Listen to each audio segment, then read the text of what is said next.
कि हमारे आपके जो एक सबसे महत्वपूर्ण अधिकार है, वोट देने का अधिकार, उस पर एक षड्यंत्रकारी चोट करने का कदम उठाया जा रहा है। हम चुनाव आयोग कहते हैं, लेकिन चुनाव आयोग तो एक मोहरा है।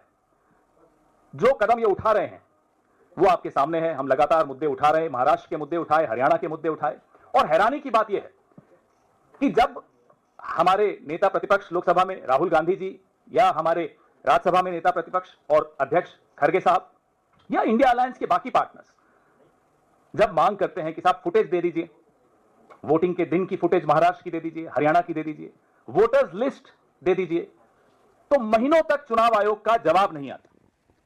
यहां एक महीने में पूरे बिहार की नई वोटर्स लिस्ट बन जाएगी। पुरानी वोटर लिस्ट देने में, उसके बारे में सवाल पूछो तो जवाब देने में महीनों लग जाते हैं, जवाब नहीं आता। लेकिन एक नई वोटर्स लिस्ट बिहार में बन जाएगी एक महीने में, मॉनसून के महीने में, जिसके बारे में अभी हमारे साथी पीसीसी अध्यक्ष राजेश राम जी आपको बताएंगे। जो असंभव है, it is humanly impossible to do something like this.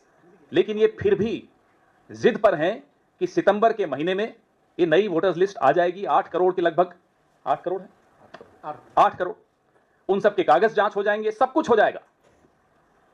हैरानी की बात है। हमने समय मांगा चुनाव आयोग से, इंडिया गठबंधन की ओर से मांगा, जैसा कि हमेशा हम मांगते हैं। हमारे कुछ अधिकृत लोग हैं, वो हमारी लीगल सेल में हैं, वो अधिकृत लोग चिट्ठी भेजते हैं, चुनाव आयोग तुरंत जवाब देता है। अब तक जो हुआ था मैं वो बता रहा हूं, और हम मिलने चले जाते हैं। उसमें कोई कंट्रोवर्सी नहीं होती, कोई विवाद नहीं हुआ, अभी तक तो नहीं होता था। अब मुख्य चुनाव आयुक्त की जुबान से अगर मैं बोलूं, if I quote the CEC, अब न्यू नॉर्मल आ गया।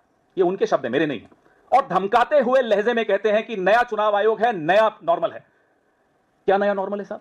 नया नॉर्मल यह है कि अब चुनाव आयुक्त तय करेंगे कि कांग्रेस पार्टी से वो किस नेता से मिलेंगे। आप कौन है साहब?